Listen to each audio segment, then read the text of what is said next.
Good morning बेटा। बेटा कल हम लोगों ने जो टॉपिक किया था अकाउंटिंग इक्वेशन में American approach to decode the different transition, उसके ऊपर कुछ बच्चों ने बहुत अच्छे ट्राई की, बहुत अच्छा रिस्पॉन्स किया। जो क्वेश्चंस मैंने उनको करने के लिए दिए थे 5 जो मैंने एंट्रीज बोली थी, कुछ बच्चों ने बहुत अच्छा काम किया। तो मैं उम्मीद करता हूँ आप लोगों को सबको अच्छी तरीके से समझ में आ रहा है। अगर किसी बच्चे को कोई भी डाउट अभी भी लगता है तो वो लोग उस चीज़ को तुरंत क्लियर कर लीजिए, ठीक है बेटा। तो देखो कल हम लोगों ने मैंने जैसे कि आप लोगों को बताया था कि ये कॉन्सेप्ट हमारे लिए बहुत इंपॉर्टेंट कॉन्सेप्ट है और लाइफ टाइम तक जो हम अकाउंट पढ़ने जा रहे हैं वो अकाउंट इन्हीं दो कॉन्सेप्ट के ऊपर बेस्ड होगा, एक तो अमेरिकन अप्रोच पे, एक ब्रिटिश अप्रोच पे। तो इसलिए हम इन दोनों कॉन्सेप्ट को थोड़ा स्लो करेंगे ताकि हर एक बच्चे को बहुत अच्छी तरीके से समझ में आए। ज़्यादा से ज़्यादा एग्जाम्पल की सहायता से इनको क्लियर करने की कोशिश करें। देखो कल हम लोगों ने जो 5 एंट्रीज बोली थी, 5 मैंने जो ट्रांजिशंस आप लोगों को बोले थे, शाम तक काफ़ी बच्चों ने उसको सॉल्व आउट करके मेरे पास उसका सॉल्यूशन भेजा। कुछ बच्चों की 5 एंट्रीज करेक्ट थी, कुछ बच्चों की 1-2 एंट्रीज में एक आधे पॉइंट गलत थे। तो कोई बात नहीं है, हम लोग गलतियाँ कर रहे हैं, उन्हीं गलतियों को हमें करेक्ट करना है। तो देखो मैंने आपको जो 5 पॉइंट बोले थे, 5 ट्रांजिशंस बोले थे, उनको मैं फिलहाल आपको सॉल्व आउट करवा रहा हूँ। इसके बाद मैं आपको कुछ ट्रांजिशंस और दूंगा, आज आपको उनको भी सॉल्व करने हैं, ठीक है।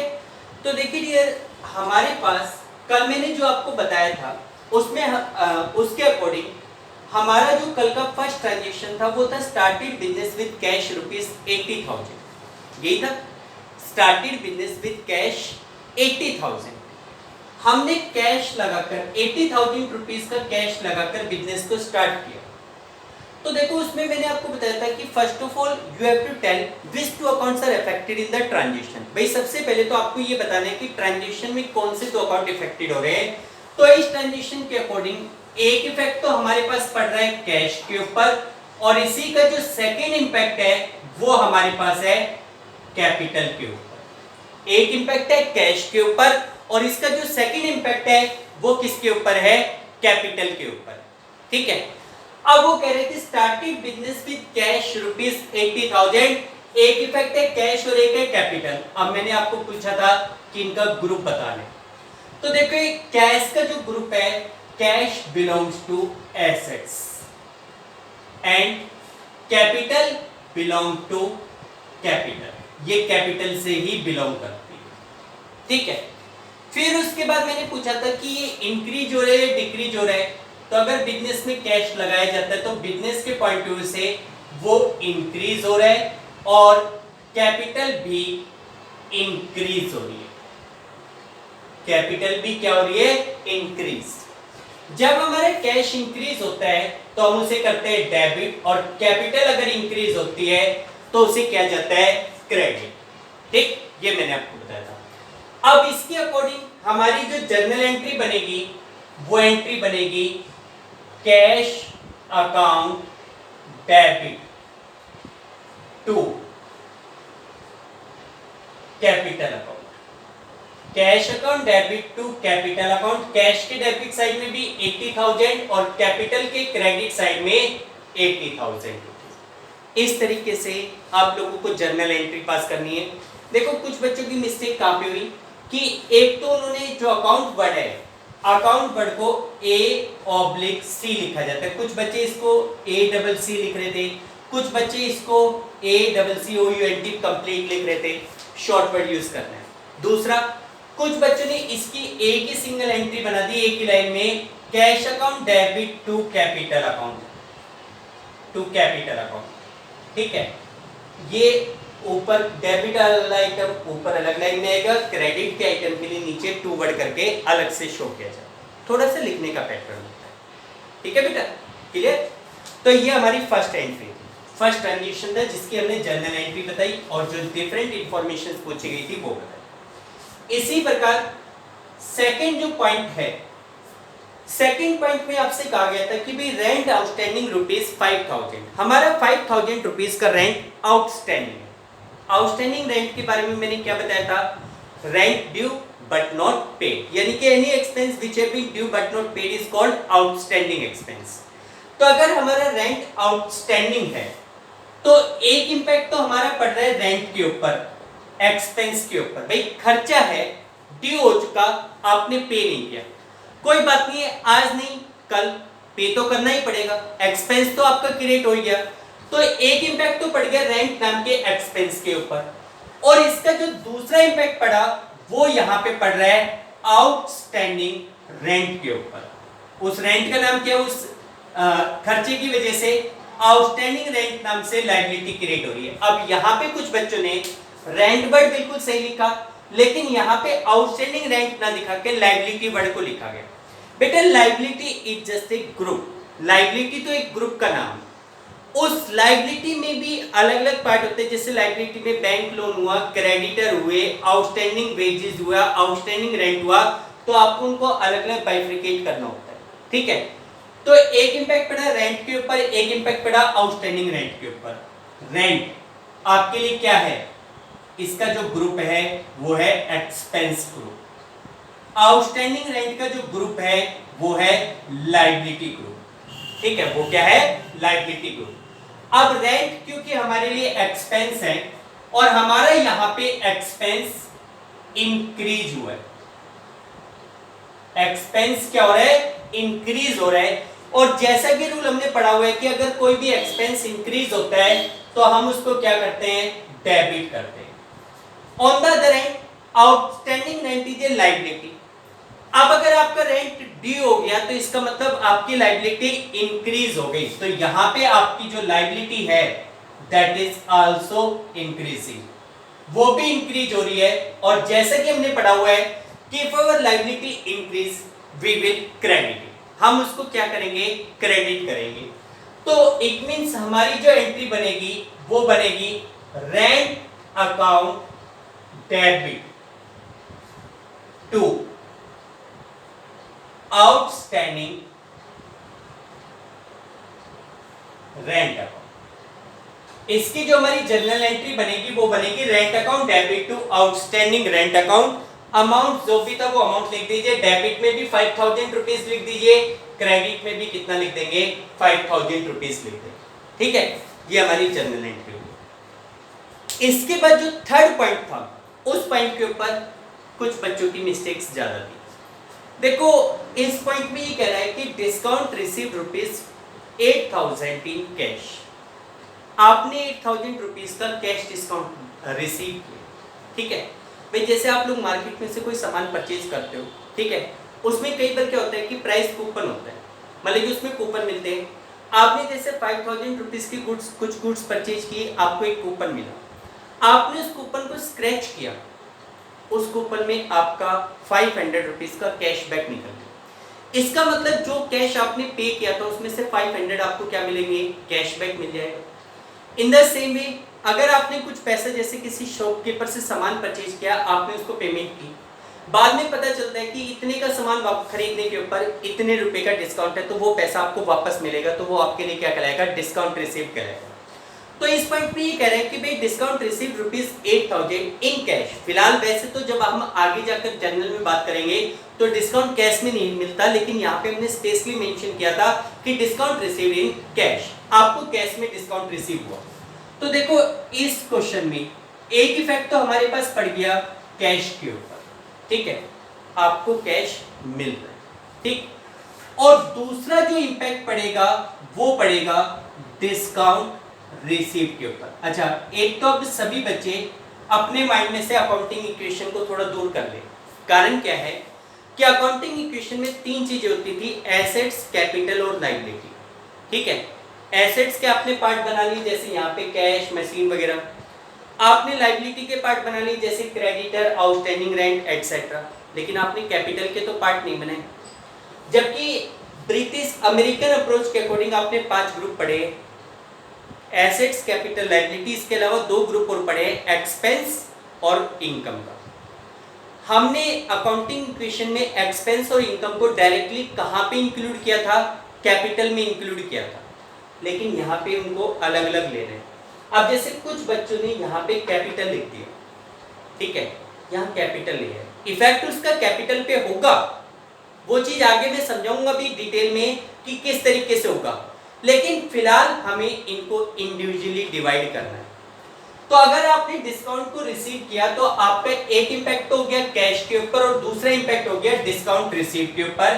कैश बिलोंग्स टू एसेट्स और डिस्काउंट रिसीव, अब पैसा मिला है तो ये आपके लिए क्या कहलाएगी, इनकम कहलाएगी। ये आपके लिए क्या कहलाएगी, इनकम। ठीक है। अब देखो अगर आपको कैश मिलता है तो इसका मतलब आपकी एसेट्स के ऊपर इफेक्ट पड़ रहा है, और एसेट्स में भी क्या इफेक्ट पड़ रहा है, आपकी जो एसेट्स है वो इंक्रीज हो रही है। भाई डिस्काउंट मिलने की वजह से आपकी एसेट्स इंक्रीज हो रही है, और जब एसेट्स इंक्रीज होती है तो हम उसको क्या करते हैं, डेबिट करते हैं। इसी प्रकार डिस्काउंट आपने रिसीव किया, इसका मतलब आपको इनकम हो रही है, आपकी इनकम इंक्रीज हो रही है। अगर इनकम इंक्रीज होती है तो जैसा हमने कल पढ़ा था, इनकम इंक्रीज होती है तो उसे क्या करेंगे, क्रेडिट करेंगे। ठीक, तो इट मींस अब यहां पे आपकी एंट्री बनेगी cash account debit to discount received account. Cash account debit to discount received. ठीक है बेटा, क्लियर। इसी प्रकार फोर्थ पॉइंट देखो, फोर्थ पॉइंट में ये कह रहा है कि cash withdrawal ₹10,000 by owner for his personal use. Owner के द्वारा अपने पर्सनल यूज के लिए 10,000 रुपीज का कैश विड्रॉ किया गया। Cash withdrawal ₹10,000 by owner for his personal use.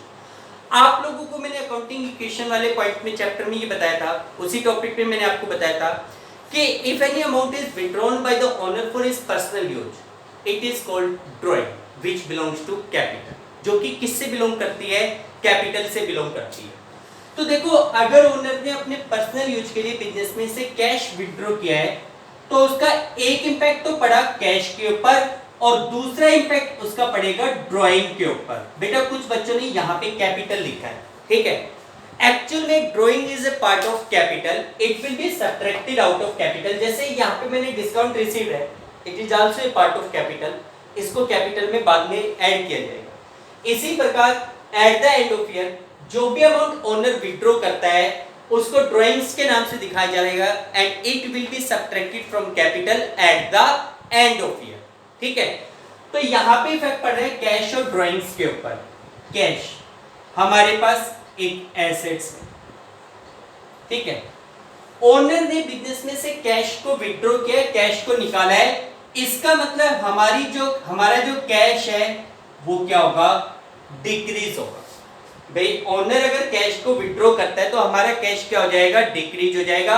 और as we know that if our assets is decreasing it will be credit, इसको हम क्रेडिट करेंगे। On the other end drawing, दूसरा इफेक्ट किस पे पड़ रहा है, ड्राइंग के ऊपर।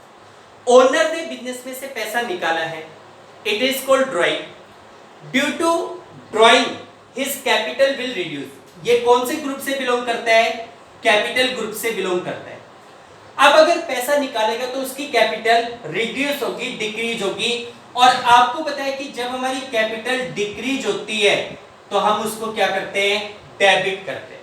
क्या करते हैं, डेबिट। कैश हो जाएगा क्रेडिट और कैपिटल रिड्यूस हो रही है। अब बेटा यहाँ पे कैपिटल मैंने जैसा बताया कि drawings at the end of year subtract होगा, at the end of year.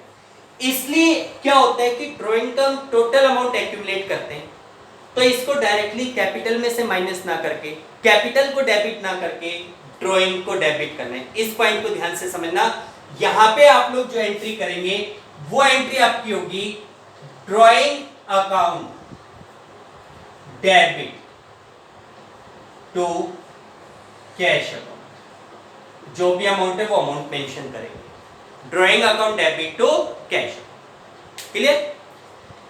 इसके बाद नेक्स्ट पॉइंट ये कह रहे हैं कि furniture purchase for ₹6,000 in cash. आपने 6,000 रुपीज का फर्नीचर कैश में परचेज किया है, ठीक है। तो देखो आई थिंक ये तो सिंपलेस्ट एंट्री है। आई थिंक बेटा मे भी हो सकता है मेरे लिखने में गलत है, मुझे जहां तक ध्यान आ रहा है मैंने शायद क्रेडिट वर्ड बोला था, ठीक है, और पार्टी का नाम भी था। मे बी मुझे ध्यान नहीं है, हो सकता है मैं गलत हूँ, कोई बात नहीं, आप लोग करेक्ट कर लीजिएगा फिफ्थ एंट्री को। मैं फिलहाल इसके अकॉर्डिंग बता रहा हूँ जो मैंने नोट डाउन किए कि फर्नीचर को हमने 6000 का फर्नीचर कैश में परचेज किया है। अगर मैंने क्रेडिट बोला था तो वहां पे इफेक्ट पड़ जाएगा लायबिलिटी के ऊपर। फिलहाल हमने फर्नीचर को कैश में परचेज किया है तो इसका एक इम्पैक्ट तो पड़ रहा है फर्नीचर के ऊपर और एक इम्पैक्ट पड़ रहा है कैश के ऊपर। बोथ आर एसेट्स, ये भी एसेट्स ग्रुप से बिलोंग करता है और कैश भी किस ग्रुप से बिलोंग करता है, एसेट्स ग्रुप से बिलोंग करता है। एसेट्स हमारे पास यहाँ पे क्या हो रही है, इंक्रीज हो रही है, डेबिट। कैश हमारे पास डिक्रीज हो रहा है तो आप इसे क्या करेंगे, क्रेडिट। तो ये तो सिंपलेस्ट एंट्री है। इसकी एंट्री हमारे पास बन जाएगी furniture account debit to cash account. देखो बेटा ये फिफ्थ एंट्री में मैं सस्पेंस में हूं कि मैंने कैश बोला था या क्रेडिट बोला था।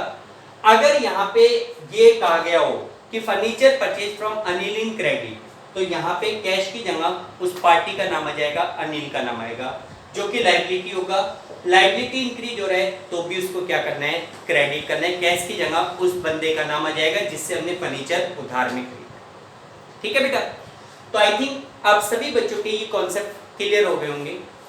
अगर कोई भी बच्चा इस सिचुएशन में, डायलेमियस सिचुएशन में, डाउटफुल सिचुएशन में है तो वो बच्चा कॉल के थ्रू मुझसे ये कॉन्सेप्ट क्लियर कर सकता है।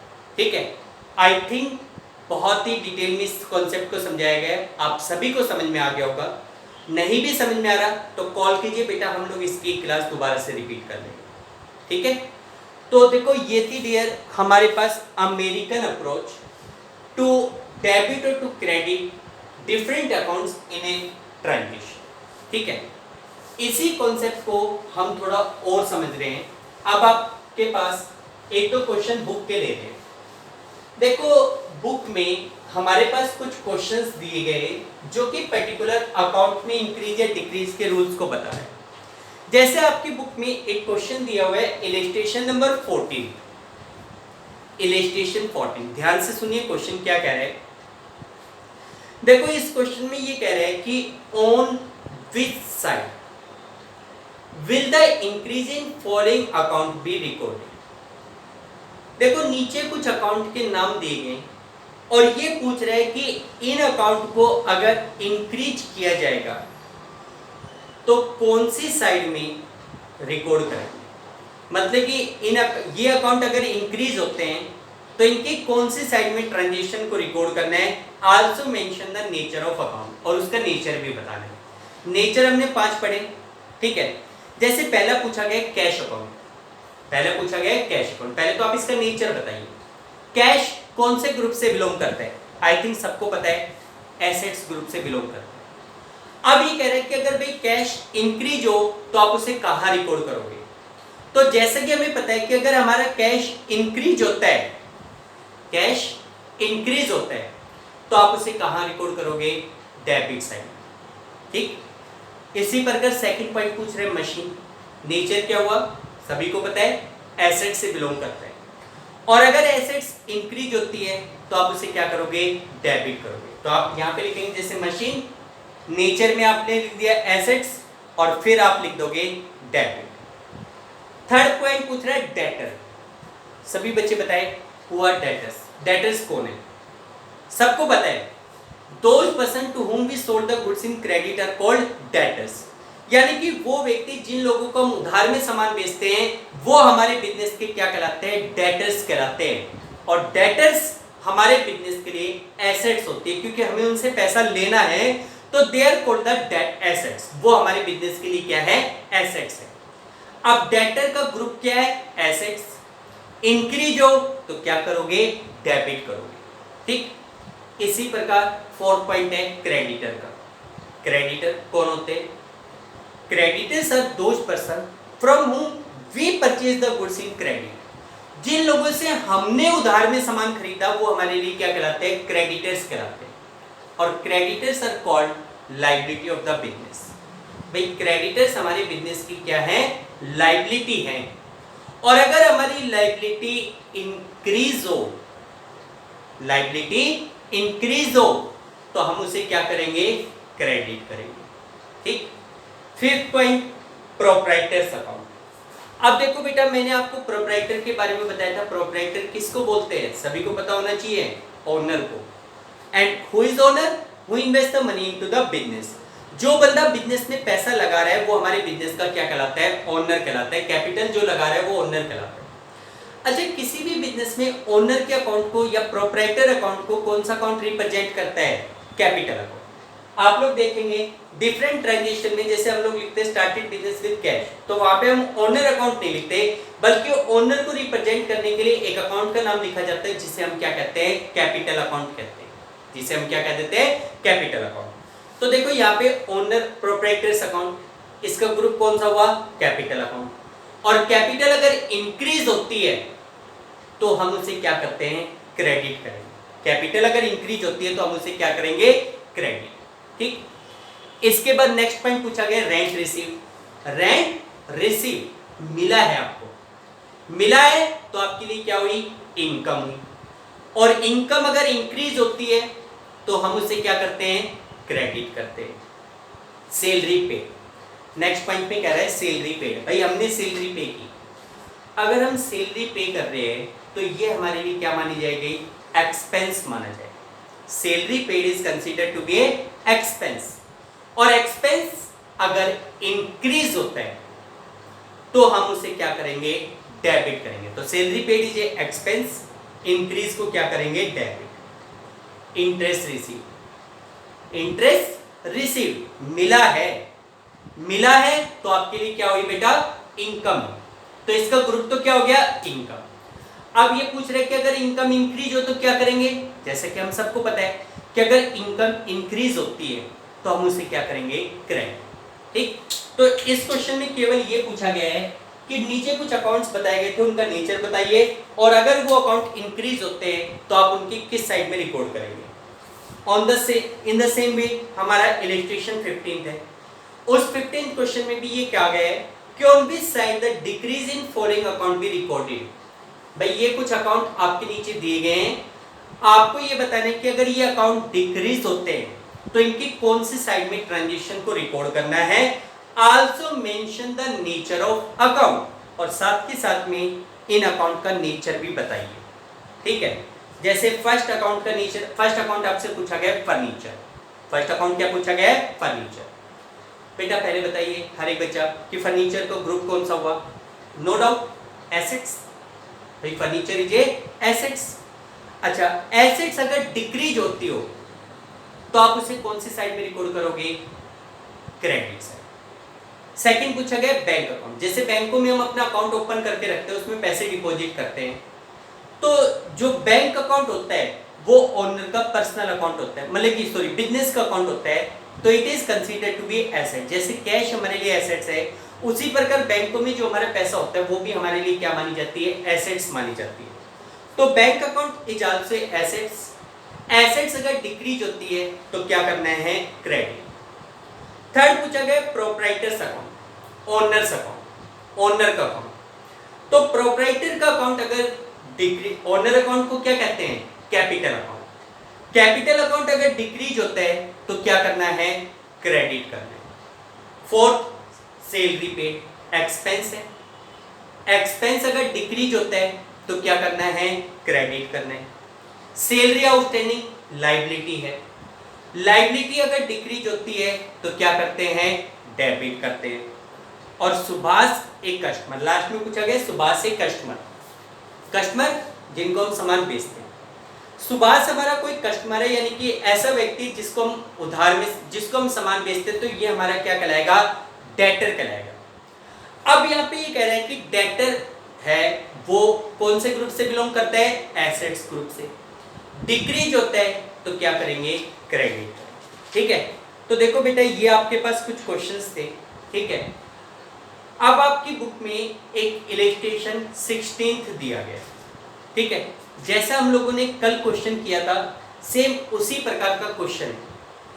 देखो इस क्वेश्चन में ये कहा गया है कि भाई from the following transaction state the nature of account, state which account will be debited and which account will be credited। देखो आपको एक तो नेचर ऑफ अकाउंट बताने हैं, मतलब कि state the nature of accounts. भाई जो दो अकाउंट इफेक्टेड होते हैं उनका नेचर बताना है, और फिर ये बताना है कि which account will be debited and which account will be credited. कौन से अकाउंट को डेबिट करना है, कौन से अकाउंट को क्रेडिट करना है। सेम क्वेश्चन है जो हमने, मतलब कि उसी प्रकार का क्वेश्चन है जो क्वेश्चन हम लोगों ने कल करवाया था, और उससे रिलेटेड 5 पॉइंट्स हम लोगों ने डिस्कस भी किए थे। तो जैसे ये वीडियो क्लास मिलेगी उसके बाद मैं आपको इन क्वेश्चंस को कॉपी करके भेज रहा हूँ। एक इलस्ट्रेशंस का क्वेश्चन है और एक एक्सरसाइज का क्वेश्चन है। आपको इन क्वेश्चंस को उसी वे में जैसा आपने कल किया था सोल्व करके मेरे पास इसकी कॉपी भेजनी। ठीक है बेटा, क्लियर? अच्छा, अब हम लोग इस चैप्टर के लास्ट पॉइंट के ऊपर मूव करते हैं, लास्ट टॉपिक के ऊपर मूव करते हैं। हालांकि ये टॉपिक हम लोग आगे जाकर एक चैप्टर पढ़ेंगे लेजर अकाउंट। यहां पे तो इसको इनकम्प्लीट फॉर्मेट में सिखाया जा रहा है, उस चैप्टर में इसी टॉपिक को कंप्लीट फॉर्मेट में सिखाया जाएगा। ठीक है, लेकिन चलो इस बुक में ये क्वेश्चन दिया गया इसलिए हम इस क्वेश्चन को एक बार पढ़ेंगे। देखो टॉपिक को पढ़ेंगे।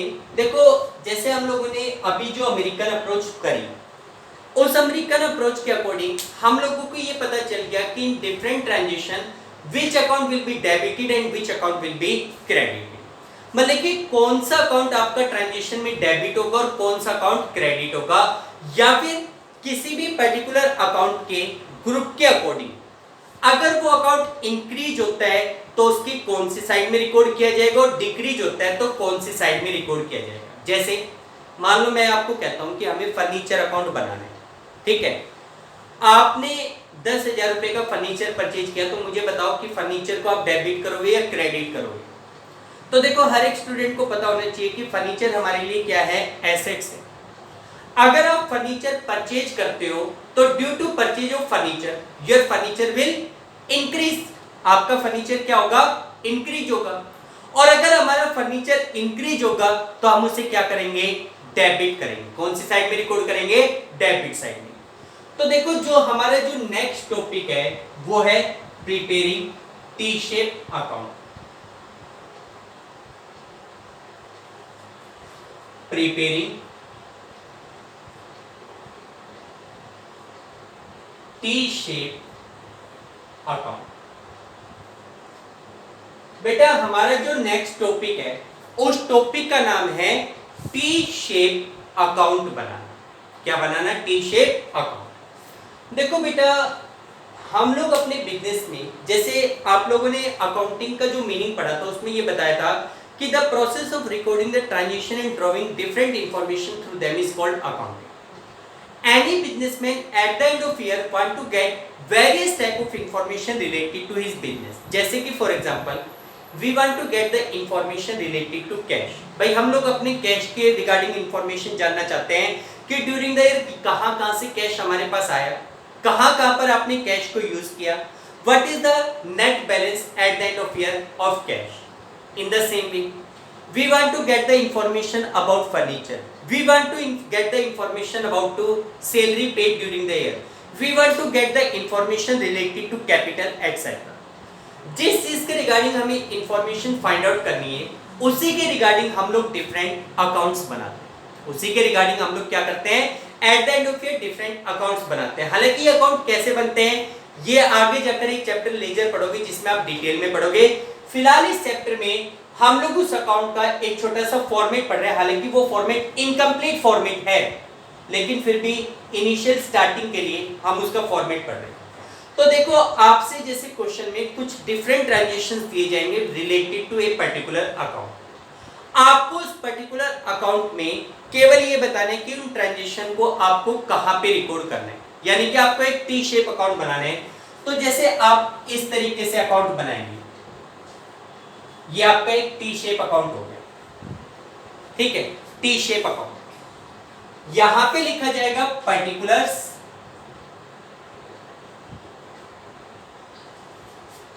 Amount, particular amount. ठीक है, यहां पे ऊपर सबसे पहले ऊपर उस अकाउंट का नाम, जैसे कि फॉर एग्जांपल आपसे फर्नीचर अकाउंट बनाने के लिए कहा जाएगा, फर्नीचर अकाउंट आपको बनाना।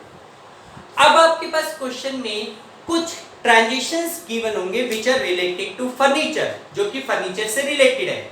You have to record those transition in furniture account. जैसे मैं आपके सामने कुछ ट्रांजिशन बोल रहा हूं, मान लो पहला ट्रांजिशन है फर्नीचर परचेज फॉर ₹10,000। हमने 10,000 रुपए का फर्नीचर परचेज किया। तो बेटा मुझे ये बताओ कि फर्नीचर अकाउंट हम बना रहे हैं, फर्नीचर अकाउंट कौन से ग्रुप से बिलोंग करता है? नो डाउट एसेट्स ग्रुप से। और जैसा कि हमें एसेट्स का रूल पता है कि अगर एसेट्स इंक्रीज होती है तो डेबिट में और डिक्रीज होती है तो क्रेडिट में। अब मान लो आपको पहला ट्रांजेक्शन कह दे कि भाई फर्नीचर परचेज फॉर ₹10,000, आपने 10,000 रुपए का फर्नीचर परचेज किया। तो जब आप फर्नीचर परचेज करोगे तो आपका फर्नीचर इंक्रीज होगा, आपका फर्नीचर क्या होगा? इंक्रीज होगा। तो आप उसे कहां रिकॉर्ड करोगे? इस साइड डेबिट साइड में रिकॉर्ड करोगे। डेबिट साइड में जैसे आपने लिख दिया फर्नीचर परचेजिंग कैश, भाई दूसरा अकाउंट कौन सा इफेक्टेड हो रहा है? कैश का इफेक्टेड हो रहा है। तो केवल इतना लिख दो इंक्रीज इन फर्नीचर। ट्रांजेक्शन का नंबर लिख दिया, A number, B number, C number या 1 2 3। फर्नीचर इंक्रीजेस, आपका फर्नीचर इंक्रीज हो रहा है। कितने का खरीदा? 5,000 का। इसी प्रकार सेकंड ट्रांजेक्शन में आपको कह दिया गया कि भाई फर्नीचर डिस्क्रेडिट, भाई आपका फर्नीचर खराब हो गया 2,000 का। भाई मान लो कोई टूट फूट हो गई या किसी भी वजह से आपका 2,000 रुपीज का फर्नीचर डिस्क्रेड हो गया, खराब हो गया। तो अगर आपका 2,000 रुपए का फर्नीचर खराब हो जाता है, इसका मतलब आपका फर्नीचर क्या हो गया? रिड्यूस हो गया। रिड्यूस हो गया तो आप उसे कौन सी साइड में लिखेंगे? क्रेडिट साइड में। बी पॉइंट लिख के यहाँ पे लिख देंगे डिस्क्रेडिट। भाई किस वजह से रिड्यूस हो रहा है? डिस्क्रेड होने की वजह से 2,000। फिर तीसरे ट्रांजेक्शन में फिर आपको कहा गया कि अगेन फर्नीचर परचेज 4,000। भाई 4,000 का फर्नीचर और खरीद लिया, और खरीद लिया, इसका मतलब फिर इंक्रीज हो गया। तो यहां पे लिख देंगे इंक्रीज लिख दो, परचेज लिख दो, कैश लिख दो, कैसे भी लिख दो, जिस भी वजह से हो रहा है। मान लो 4,000 का फर्नीचर फिर आपने परचेज कर लिया, ठीक है। इस तरीके से मान लो फर्नीचर से रिलेटेड ये 3 ट्रांजेक्शन थे, तो ये तीनों ट्रांजेक्शन आपने फर्नीचर अकाउंट में रिकॉर्ड कर दिए, ठीक है। अब रिकॉर्ड सारे ट्रांजेक्शन रिकॉर्ड होने के बाद आपको eight the end of year क्या करना होता है? इन अकाउंट के बैलेंस को निकालना होता है। क्या निकालना होता है? इन अकाउंट के बैलेंस को। जैसे कि इस साइड का टोटल कितना आ रहा है? 9,000। इस साइड का टोटल आपके पास क्या आ रहा है? 2,000 आ रहा है। तो आप ये देखोगे कि ये वाली साइड ज्यादा है, और कितनी ज्यादा है? 9 में से 2 गया, कितना बचा? 7,000 रुपीज बच गया। 9,000 में से 2,000 माइनस करोगे, कितना बच गया? 7,000 रुपीज बच गया। तो लास्ट में आप निकाल दोगे बैलेंस, और यहां पे लिखा जाता है carry down, balance carry down, और यहां पे लिखा जाएगा 7,000। लास्ट में टोटल करोगे, इस साइड का टोटल भी आ गया 9,000, इस साइड का टोटल भी आ गया 9,000, ठीक है। In this way different accounts can be prepare. ये होते हैं preparing T shape account, T shape accounts को बना, ठीक है बेटा। आई होप आप सभी को समझ में आया होगा, ठीक। इसके रिगार्डिंग जो क्वेश्चंस बुक में दिए गए 2-3 क्वेश्चंस हैं वो हम लोग कल सॉल्व करेंगे और कल इस चैप्टर को फिनिश करेंगे, ठीक है। आज मैं आपको वीडियो क्लासेस के बाद 2-3 क्वेश्चन सॉल्व करने के लिए भेजूंगा, जैसा हमने कल सॉल्व किया था प्रैक्टिस के तौर पे। हर एक बच्चा सॉल्व करके प्लीज़ उसकी पिक्स मेरे पास शाम तक जरूर भेजें, ठीक है बेटा। Okay, thank you, have a nice day.